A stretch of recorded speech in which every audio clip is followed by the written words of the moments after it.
Bonjour, ici Francis Laplante. Je vous présente un peu le complot, un peu le problème que je vous ai parlé. Ici à la télé en ce moment, il me passe un film qui se questionne sur l'amendement 1 de la loi américaine qui autorise ou non autorise la peine de mort, en fait. À partir de ce loi-là, il parle d'un assassin qui peut inciter au crime dans les médias, etc. Et ça, c'est juste après que j'ai passé mon entrevue et que j'ai enregistré sur Vermont, mais que j'ai parlé il y a plusieurs semaines, ou un mois ou 2 mois, de la technologie utilisée, des logiciels pour qu'à partir d'un micro, il ramasse ce que vous dites et dans le film que nous écoutons, ça se mélange aux paroles des acteurs, etc.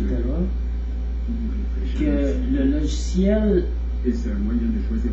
passe d'une bouche à une autre les paroles et que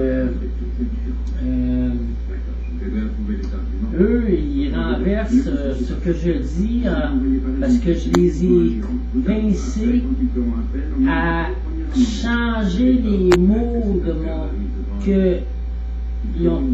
j'ai entendu sur YouTube tuer quand que je le dis pas. Et que le gouvernement américain arrive toujours à ses fins. Moi, je pense que ce qu'on a vécu au Québec, c'est possible qu'on ait eu affaire aux Américains, guerriers et vengeurs même. Que moi, je reste un pacifique qui a tombé dans des pièges à plusieurs reprises. Et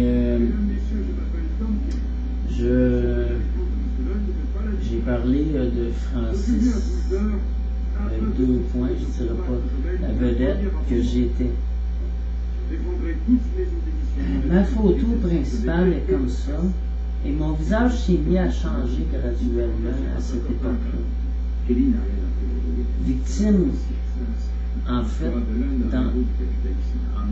on me donnait des hormones pour me faire changer le visage tranquillement. Parce que dans ma première vie, je m'étais shooté aux hormones pour grandir. Et quand j'ai eu des enfants 5 pieds 11, à cause que tout mon corps, mes hormones avaient changé, et que je mesurais 5 pieds. J'avais passé de 5 pieds 9 à 5 pieds 11. Et voilà. Je vous laisse là-dessus. Je prétends qu'ils vont essayer de m'accuser d'incitation au crime. Ils modifient mes paroles, ils modifient mon objectif, ils réussissent à accumuler des preuves qui sont fausses. Merci. Je dis au contraire que le tueur à gages possède un vaste éventail d'émotions. Il me semble que tout homme porte en lui le rêve de vivre la vie de ses héros, qui tuent par amusement ou par profit. Mais très peu d'entre eux ont le courage de faire de ce rêve une réalité.